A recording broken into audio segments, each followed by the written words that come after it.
Oui, je pense que les faits de jeu nous ont été favorables, malgré deux cartons jaunes qui auraient pu nous être très défavorables et que notre indiscipline aurait pu nous coûter très cher sur un match de ce niveau-là.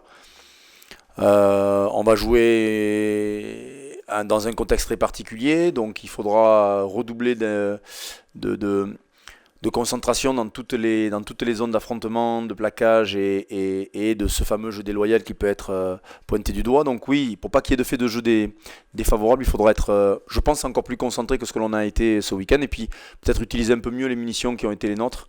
Puisqu'on a quand même récupéré beaucoup de ballons au Wasp, et pour une fois, c'était pas forcément notre habitude depuis le début, on n'a pas été très prolifique sur les ballons de récupération. Ouais, la troisième ligne sur le match est, je pense, hyper performante, notamment dans l'aspect défensif et la capacité à nous faire récupérer les ballons.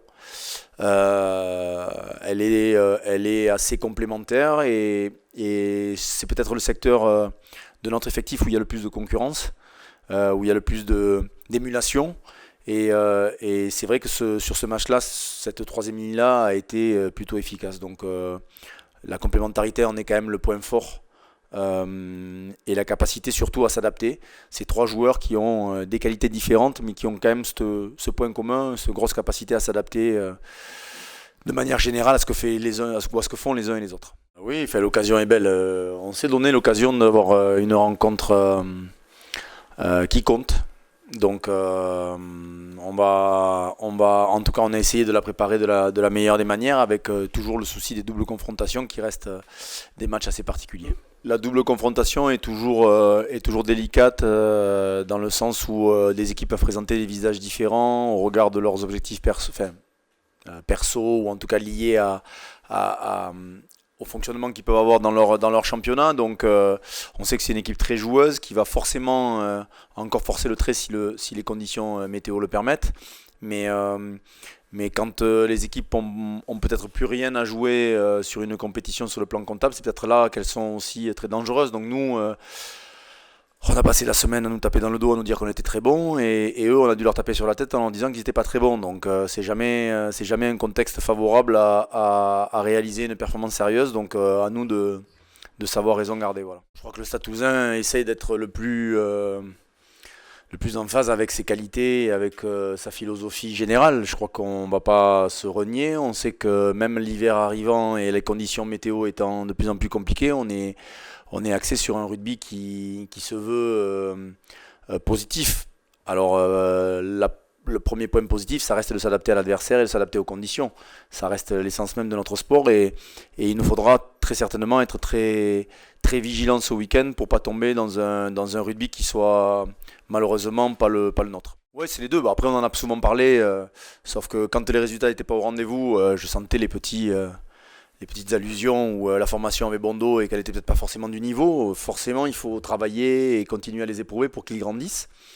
13 joueurs issus de notre formation, issus même, je crois que c'est 7 ou 8 issus de l'école de rugby, ce qui est encore plus d'un tiers de l'équipe capable de venir d'une école de rugby, c'est quand même phénoménal. Donc oui, il y a et vous en aurez peut-être un peu plus ce week-end et peut-être encore plus la week-end d'après. Donc c'est notre,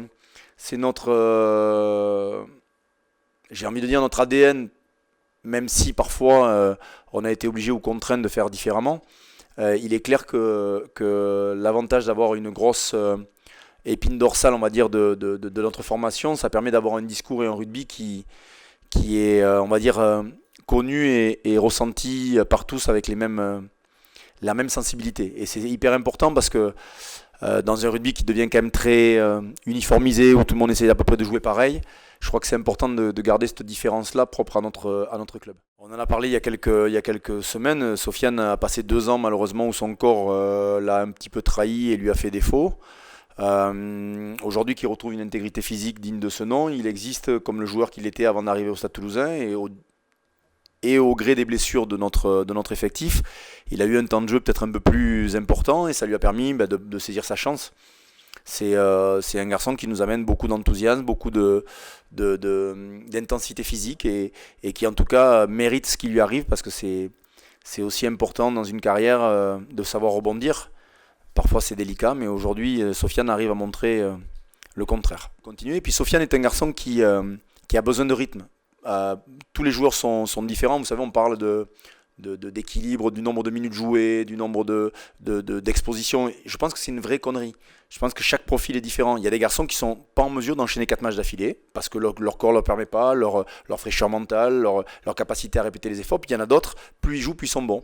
Je pense que c'est le cas pour Sofiane, pour Joe Tekori, pour Reinhard Elstad, pour plein de joueurs qui sont des garçons qui ont du mal quand ils coupent parce que ça les sort vraiment du contexte. Après, franchement, je pense que Sofiane va avoir besoin dans un petit moment de souffler un petit peu.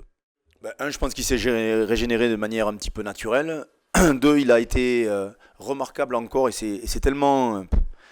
Alors eux, en termes d'éducation, pardon, en termes d'éducation et de genre, je sais pas si c'est de valeur, il faut faire toujours attention aux mots qu'on emploie, mais Jérôme a passé 5 semaines à être en face avec l'équipe qui fait travailler notre équipe qui se présentait tous les week-ends, et à aucun moment euh, il a baissé pavillon, ou en tout cas il a dit j'ai peut-être besoin de me régénérer ou j'ai besoin d'aller en salle faire autre chose. Donc cette exemplarité-là, elle permet aussi à mes jeunes joueurs issus du club de se rendre compte que même après avoir beaucoup gagné, on respecte l'équipe en tant que telle et le plus important reste l'équipe et la performance du week-end. Donc il a vraiment joué le jeu de manière incroyable.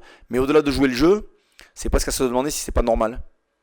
Et donc si c'est normal, à nous d'éduquer nos mecs pour que ça le devienne aussi dans notre cas, même si sincèrement on a plutôt cette capacité à faire travailler les autres et à respecter le collectif.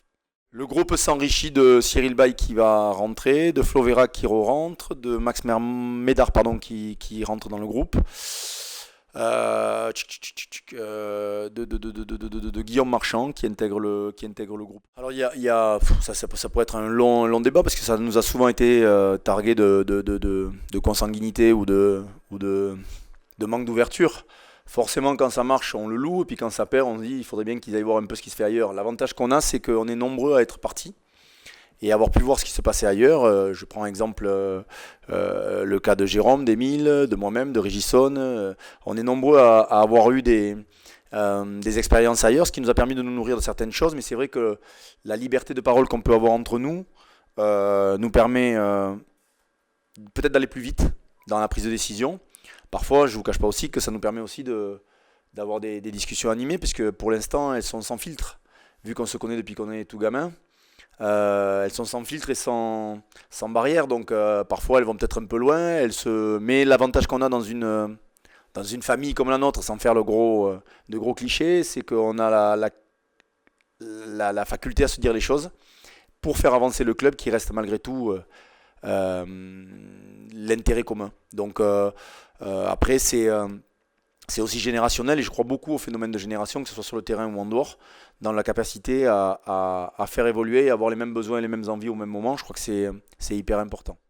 Oui, il y a la transmission, il y a la capacité aussi à avoir des expériences différentes aussi qui nous permet d'échanger sur les différents sujets. Je crois qu'il y a aussi une volonté d'avoir une unité sur qu'est-ce que sera le Stade Toulousain demain. Ça passe par nos très très jeunes. Ça passe aussi par l'éducation qui est extra rugby.